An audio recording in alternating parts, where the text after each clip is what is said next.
हाइलाकांदी फर्जी नौकरी घोटाले में सीआईडी की कार्रवाई।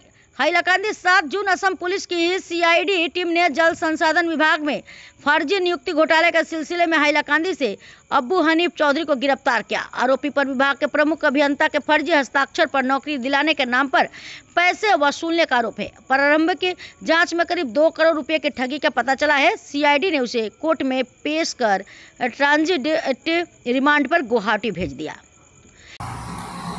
एक्चुअली एटाते Bhaskar Jyoti Sharma chief engineer water resource department of Assam उनी एक मेल रिसिव करेছেন মনিরুল ইসলাম বলে একজনের কাছে, যেটাতে দেখা গেছে যে পূর্বে হাইকোর্টে একটা কেস পেন্ডিং ছিল এই ডিপার্টমেন্টের চাকরি সংক্রান্ত ব্যাপার নিয়ে।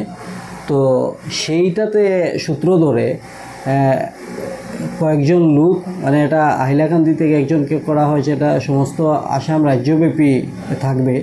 তো তো এই ব্যাপারে মানে কিছু ভুয়ো চাকরির যেটা অ্যাপয়েন্টমেন্ট লেটার সেটা বিভিন্নভাবে ইস্যু হয়েছে।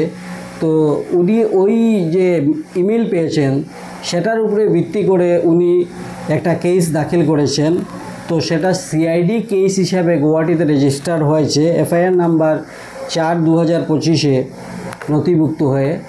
তো সিআইডি ডিপার্টমেন্ট সেটা ইনভেস্টিগেশনে নেমেছে এবং সেই সূত্র ধরে সেখান থেকে ট্রানজিট রিমান্ডের উপর নির্ভর করে সিআইডি ডিপার্টমেন্ট আজ হাইলাকান্দি পুলিশের সাথে যোগাযোগ করে আবু হানিফ চৌধুরী বলে লালা পার্ট 1 এরিয়ার সেই মামলার একজন সাসপেক্টেড অভিযুক্তকে অ্যারেস্ট করেছে এবং ট্রানজিট রিমান্ডের ভিত্তি নিয়ে আজ হাইলাকান্দি চিফ জুডিশিয়াল ম্যাজিস্ট্রেটের আদালতে ওকে নিয়ে আসে এবং সেখান থেকে ট্রানজিট রিমান্ডের ভিত্তিতে ওকে গুয়াহাটি নিয়ে গেছে।